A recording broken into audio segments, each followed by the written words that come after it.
Hey y'all, this is Alicia and I'm here for day 22. I am sorry this video is so late. Listen, God and I have been in conversation all day. I mean all day. I may have talked to one person today and I have a message that I want to share.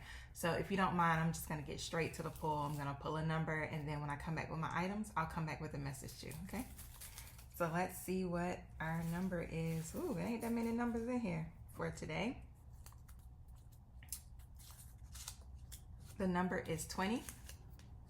There it is. So I'm going to go grab 20 items and I'll be back with my items and a message. Hey y'all, I'm back with my 20 items and a small message that I want to share. Listen, we have to be able to release things with gratitude. Release things, release people, release situations with gratitude. I'm not just talking about this clutter that we're cleaning. Of course, you can say, thank you, sweater, for keeping me warm and helping me also look amazing at the same time. And, now go find a new home, or I'm going to take you to, some collection, Goodwill, whatever, so you can find a new home. But I'm talking about those situations that knock us down, that we really find hard to be in gratitude that it happened. So, for instance, when the marriage doesn't work out, after you've given your all, you've had kids, you've, had a vision for where you thought it was going to go, can you release it with gratitude? When we have these good government jobs that, pretty much we had a good government job, you were set, and now these things are going away in the most rude and somewhat disrespectful ways that they can you still stand and be in gratitude for the years that you did serve?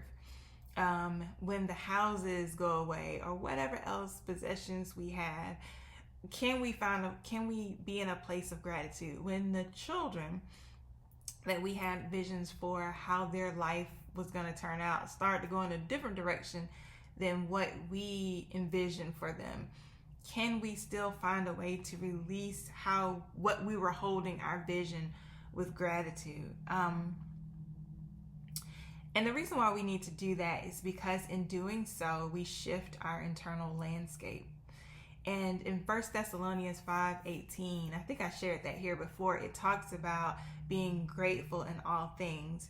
And I know that's really hard to do at times, but if you're able to do it, what it does is it sets you up in a better place mentally and physically to be able to get to where you want to be in life. It also stops you from being stuck in the story. Okay, if you can release things with gratitude, then you put yourself in a better position to be able to lay it to rest, to free the mental space, the mental clutter, and to be able to move forward into something that's more productive. Think of it as like a plug, right? Have you ever been to like the airport, especially for international flights, and everybody's trying to charge up their phones and iPads and tablets and computers and laptops, whatever, before they get on this long flight. And you can't find anywhere to plug your device in because everybody's, plugged in.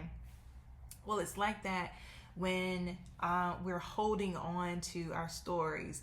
We're holding on to the things that were not right in our lives. We're holding on to the people and places and situations. It stops us from being able to move forward. And so that's what I wanted to share for today.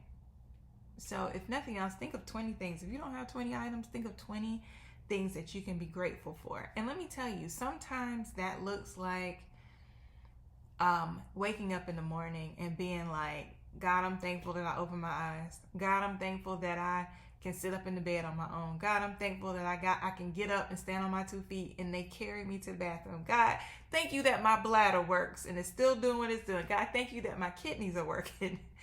Thank you that I'm able to drink this water. Thank you that I'm able to go to the job that I don't like. Thank you that the car works, whatever.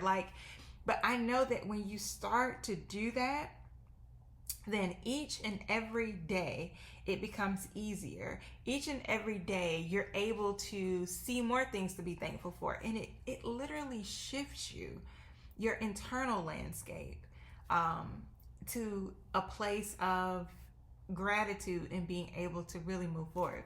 Last thing, This just came to me. Destiny's Child has a song called Free.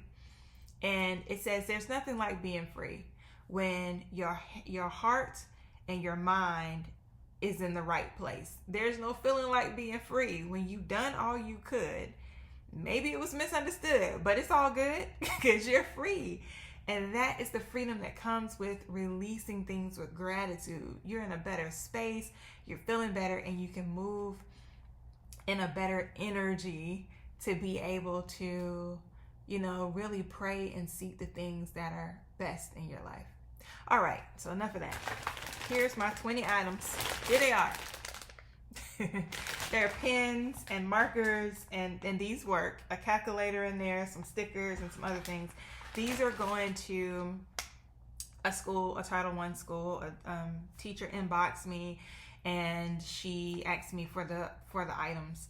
And so I tell her, of course, I give them to her because she has children who are showing up at school. They're elementary, and they don't always have the things that they need. And, teachers also can use these items. So I'm going to meet up with her and give them to her.